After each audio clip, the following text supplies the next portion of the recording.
दुनिया में रहने वाले तमाम जिंदा इंसानों को अस्सलाम वालेकुम। मैं हूं आपका दोस्त। Like share subscribe thank you. तो भाई आज की हमारी रियली हैपेंड स्टोरी है स्कैम्स के बारे में।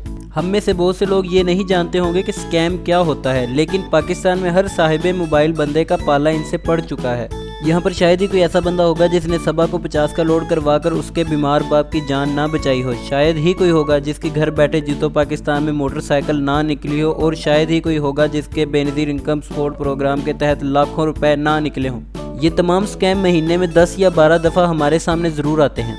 इन्हें ज़्यादातर लोग तो इग्नोर कर देते हैं, लेकिन कुछ फंस भी जाते हैं। फिर या तो सुबह को दिए गए 50 रुपये की वापसी के इंतज़ार में उम्रें गुजार देते हैं, या फिर मोटरसाइकिल के चक्कर में कॉल करने पर कहा जाता है कि 10 या 20 मोबाइल कार्ड लाओ, इन्हें स्क्रैच करो और पीछे लिखे नंबर लिखवा दो।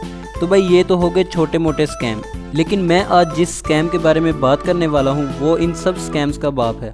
सीन कुछ यूँ हुआ कि एक दिन मैं ट्विटर पर हमेशा की तरह कुछ भी नहीं कर रहा था कि अचानक मुझे 10-12 इकट्ठे नोटिफिकेशन आए जिसमें बार बार एक ही बात लिखी थी कि इस female liked my tweets, a female liked my tweets, a female liked my tweets. अभी मैं ये पढ़ ही रहा था कि अचानक नोटिफिकेशन आया the same female followed me. अभी सरप्राइजेस का सिलसिला जारी था कि अचानक उसका इजहार मोहब्बत भरा मैसेज भी आ गया, I like your tweets, I like you very much. भाई मैं तो खुशी में पागल हो रहा था कि कोई पागल मेरे पीछे पागल होकर पागलों जैसी हरकतें कर रही है, लेकिन मैं इतना भी पागल नहीं था और अपनी औकात में रहते हुए मैंने उसे रिप्लाई कर दिया, मैडम ये प्रोफाइल पिक्चर मेरी नहीं हमारे प्राइम मिनिस्टर की है। तो भाई फौरन से पहले जवाब आया, I like people bye their thoughts not there looks. ऐसे में बड़ा सख्त लौंडा हूं, लेकिन यार यहाँ में पिघल गया। मैंने फ़ौरन उसकी प्रोफाइल चेक की तो पता लगा कि मोहतरमा की एज 43 है, लेकिन बीइंग पाकिस्तानी की फ़र्क पैंदा है, क्योंकि सिंगल रहते रहते हमारी हालत भी उन साहब जैसी हो गई है जिन्होंने कई साल पहले अपनी होने वाली बंदी की कई खसूसियात लिखी और हर साल एक मिटाते रहे, और अब आखिर में बस एक ही बची है, औरत होनी चाहिए। तो भाई हमने भी रिप्लाईज का सिलसिला जारी रखा और 2-3 दिन बाद ही उसने मुझे कहा कि ये मेरा ईमेल अकाउंट है, send me a mail over this. तो जनाब हम भी जिन्होंने आज तक अपनी ईमेल का इस्तेमाल सिर्फ एज वेरिफिकेशन के लिए किया था, उससे एक ईमेल सेंड कर दी।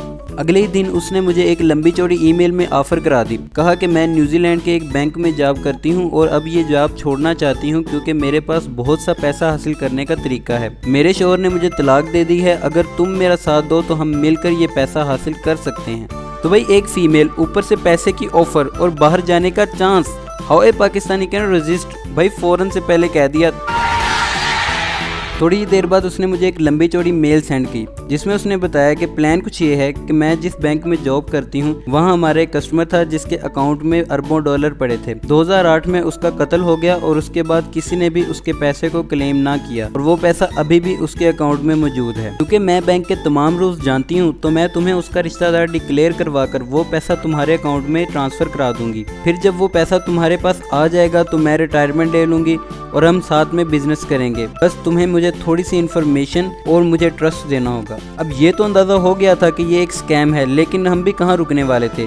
मैंने भी उससे पूछा आपको क्या क्या इन्फो चाहिए। फिर उसने मुझे एक ड्राफ्ट मेल सेंड की और कहा इसमें अपनी information like name, address, bank name, account number edit करके इस बैंक को मेल कर दो और बैंक जो चीज़ें तुमसे मांगे वो भी भेज देना। इसी मेल में उसने उस बंदे का नाम भी लिखा था जो 2008 में लावारिस कत्ल हो गया था। मैंने वो नाम जब गूगल पर सर्च किया तो पता लगा कि इस तरह के हज़ारों स्कैम उस बंदे के नाम पर जारी हैं और वो बैंक भी एग्जिस्ट नहीं करता जिसको मैं अपनी इन्फॉर्मेशन सेंड करने वाला था। तो होता यूँ है कि जब आप अपनी इन्फॉर्मेशन के साथ वो मेल आगे बैंक को भेजते हैं तो बैंक आपसे वेरिफिकेशन फ़ी मांगता है। आप ये सोचकर जमा करा देते हैं कि ये तो बैंक की फ़ी है, इसमें कैसा फ्रॉड। वो भी मामूली नहीं होती, अच्छी खासी होती है, लेकिन मिलियंस के सामने थोड़ी सी लगती है। थोड़ी सी डीप रिसर्च के बाद पता चला कि बहुत से लोग इस स्कैम में फंस भी चुके हैं। किसी को कहा गया कि इंटरनेशनल फ्री स्कॉलरशिप दिलवाएंगे और किसी से कहा गया कि मैं कैंसर का मरीज हूँ और कुछ दिनों में मर जाऊँगा, मेरा कोई वारिस नहीं है, लिहाजा तुम मेरे वारिस बन जाओ, लाखों डॉलर जो मेरे बैंक में पड़े हैं ले लो,